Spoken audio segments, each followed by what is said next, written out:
What's up, guys? Welcome back to the right side. Today, I want to talk about the impending power struggle in the Democrat Party.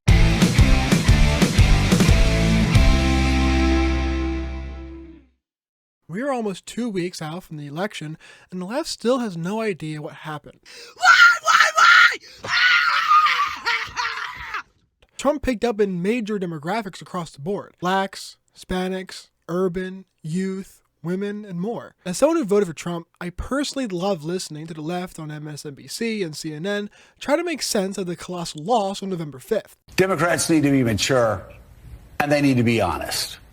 And they need to say, yes, there's misogyny. But it's not just misogyny from white men. It's misogyny from Hispanic men.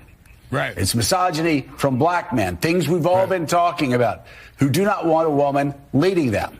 Might be race issues with Hispanics. They don't want a black woman. As with all things with the left, however, they just don't get it. What will be really funny is that there will be a lot of comments on this video that will prove my point. One reason I hear the left using that gives me hope for another landslide victory in 28 is that Kamala Harris lost because of racism and misogyny. I honestly hope that this is a lasting lesson that the Democrats learn from this election. Because if it is, Democrats are going to get obliterated even more in 2028. Young men did not vote for Donald Trump because the right propagandized them. They voted in part because nothing but the Democrat Party speaks to young men. The Democrat Party is incredibly feminized, emotional, and obsessed with identity politics. They wish to focus on guys being girls when millions barely keep their heads above water. They screech and holler about Trump being the next Hitler and a threat to democracy when the southern border is being treated as no more than a line in the sand. Trump spoke to Theo Vaughn, the Nelk Boys, Joe Rogan, etc. Who did Kamala speak to? Call her daddy? How are they planning on appealing to men? It sure as hell wasn't white dudes for Harris. You know your attempts to relate and appeal to people are failing at the jump when the target audience can't figure out if it's parody or not. White dudes for Harris is exactly what I would expect a parody ad from the campaign to look like. Kamala had to pay massive checks for entertainers to headline her rallies just for the rally goers to leave right after their performances. Meanwhile, Trump had 100,000 people at his Wildwood rally in so-called Deep Blue, New Jersey. It's only starting to come out about how tumultuous the Harris campaign really was. Everything about the Harris campaign was wildly off. They rallied so hard on abortion that they forgot that after getting an abortion from Planned Parenthood, that woman still has to buy groceries and pay bills. The Kamala Harris campaign ran entirely on just two things: anti-Trump and pro-abortion. What did Trump run on? Economic prosperity, national pride, low-cost energy, strong borders, no new wars, rebuilding a domestic manufacturing base. The list continues. Outside of a national crisis, a presidential candidate cannot run on being simply the opposite of his opponent and expect to win. But there was a natural crisis in this cycle, a cultural crisis, caused by wokeism and the far left. Born in the halls of academia, the vast majority of Americans gave very little to the left's movement, let alone be politically activated by them. But when you begin to castrate children and let guys invade women's sports, those firefighters, police officers, plumbers, electricians, carpenters, and more across the country come out in droves against you. Flood the country with cheap foreign labor and see the American working class come out in droves against you. Demonize masculinity, calling it and male spaces toxic, and see men come out in droves against you. Dump illegal migrants in inner cities and take over public schools to house them, and see the inner cities come out in droves against you. Settle the youth with an economy that they can't stabilize themselves in, or find a job to support their family on, and see the youth come out in droves against you. The Harris campaign didn't pick allies.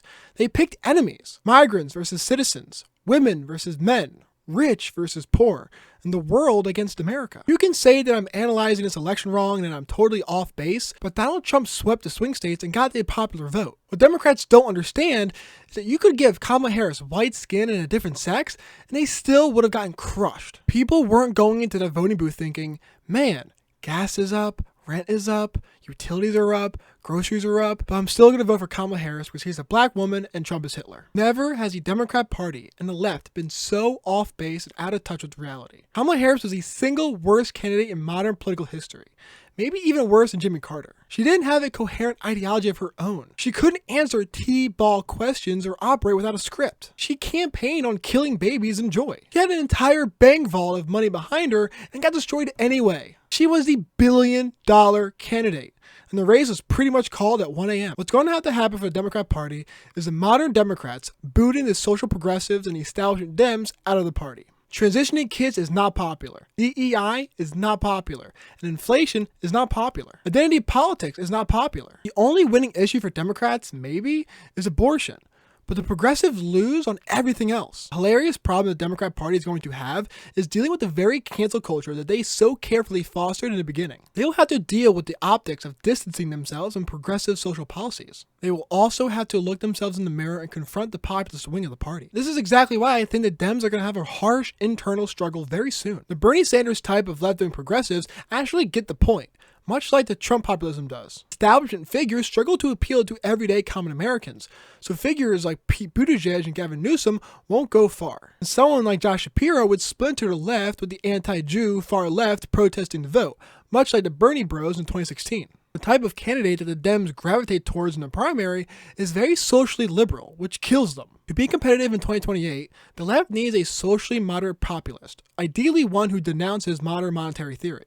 A liberal that denounces or at least distances themselves from wokeism, a non-progressive economic populist. If this sounds like someone who currently exists in the political mainstream, you're probably right. But the problem is the Democrat Party already had their chance to compete with Trump with their own Trump and Bernie Sanders. But instead of taking the shifting political landscape in stride as Trump did with the Republican Party, the Democrat Party stiffed Bernie Sanders in 2016 and left him with no real chance in 2020. It's the cult-like behavior among social progressives in the Democrat Party that's going to prevent the Dems from maturing into the modern state of the political spectrum. This election proved undoubtedly that the inmates are running the asylum in the Democrat Party. Never in at least modern American political history has a party been so thoroughly out of touch with the reality of the citizens. In the end, the 2024 election wasn't just a victory for Donald Trump, it was a reckoning for the Democrat Party. The devastating loss exposed their deep disconnect with the everyday American, from the working class to young voters. While Trump's message of economic revival, strong borders, and national pride resonated across demographics,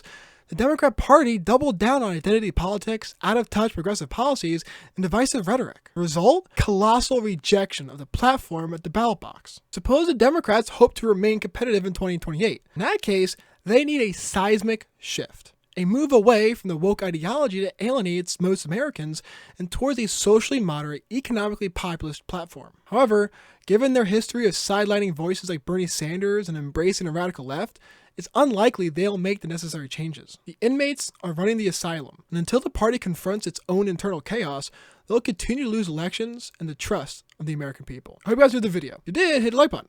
If that is support and help the channel grow, please subscribe and ring the bell to be updated with all my uploads. Finally, whether you agree or disagree, leave your thoughts in the comment section below. I look forward to engaging with you guys in respectful and thoughtful discussions. With that said, I'll see you guys next video. See ya.